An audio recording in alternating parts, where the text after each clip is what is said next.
Alors, je m'appelle Kylian Huck, je suis en deuxième année de DUT informatique graphique. Salut, moi c'est Renzo Metail, je suis actuellement en DUT informatique graphique en option Maker.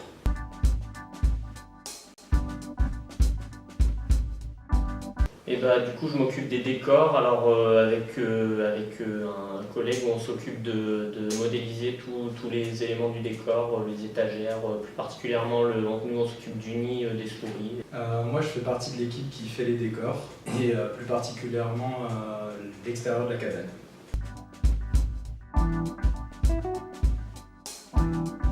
J'ai choisi ce projet parce que c'était un des seuls projets qui avait que de la modélisation dedans et qui nous faisait aussi travailler l'animation et tout, donc et c'est quelque chose qui m'intéresse.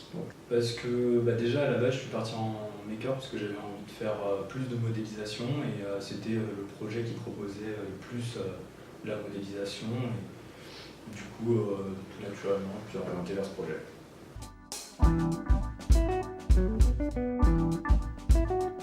J'ai lu des extraits et donc ça m'a permis de me rendre compte un peu de l'univers et tout.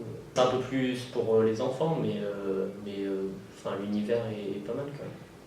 Voilà. C'est un très bon livre, j'ai bien aimé, c'est un univers qui rappelle beaucoup l'enfance et vraiment très sympa.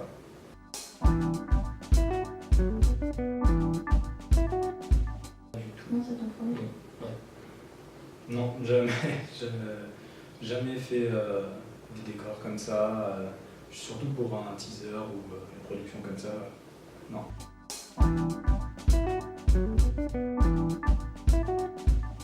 Et ben, pour l'instant, j'ai modélisé je m'occupe de l'intérieur de la cabane, où il y a les souris, voilà. Donc pour l'instant, j'ai modélisé le nid, l'étagère et quelques outils qui sont dans la cabane.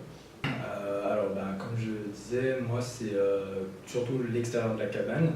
Donc ça va être faire les murs, donc les planches, donc les modéliser, les rendre un peu plus authentiques, faire sur Photoshop les textures, tout ça, vieillir le bois, m'occuper un peu des décors extérieurs, mettre des bidons, des gouttières, de la tôle, un peu, voilà.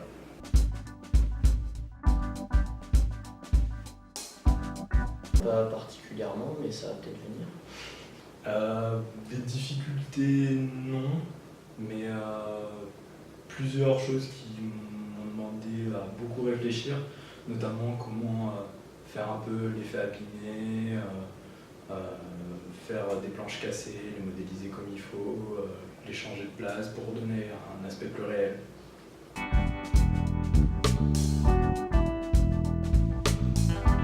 Et ben, l'expérience dans le domaine de l'animation, de la modélisation, voilà, mais c'est surtout apprendre à maîtriser un peu plus le logiciel 3ds Max. Voilà. Ouais, déjà, surtout avoir une expérience, notamment justement de la modélisation et de l'animation 3D. Et puis c'est surtout un projet super intéressant qui me motivait vraiment parce que je trouve ça vraiment cool de pouvoir s'aventurer dans le monde de l'animation comme ça.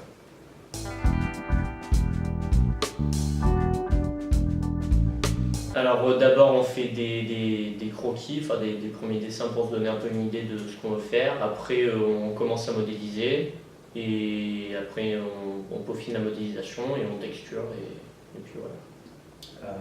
Du coup nous on a commencé d'abord par...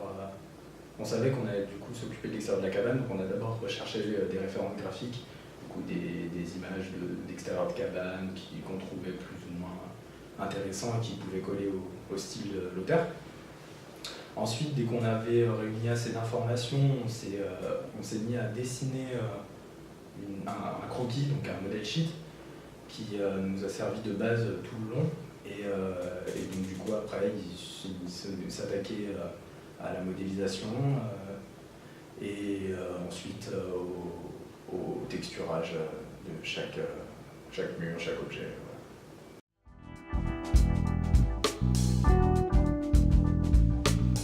Moi, tout m'intéresser. Il y en avait qui étaient plus intéressés par faire les personnages. Moi, j'ai envie de tout faire, voilà. Donc je m'intéresse aux deux un peu, mais du coup, je choisis les décors.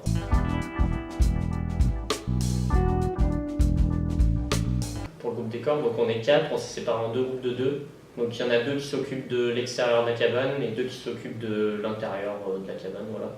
Et du coup, on se répartit les tâches au sein de l'intérieur de la cabane. En fait, moi, je m'occupe surtout de la partie mur avec fenêtre. Et donc la personne qui travaille avec moi, Bastien Bessac, lui s'occupe de la partie de la porte, où il va y avoir la porte, le chambranle et tout ça.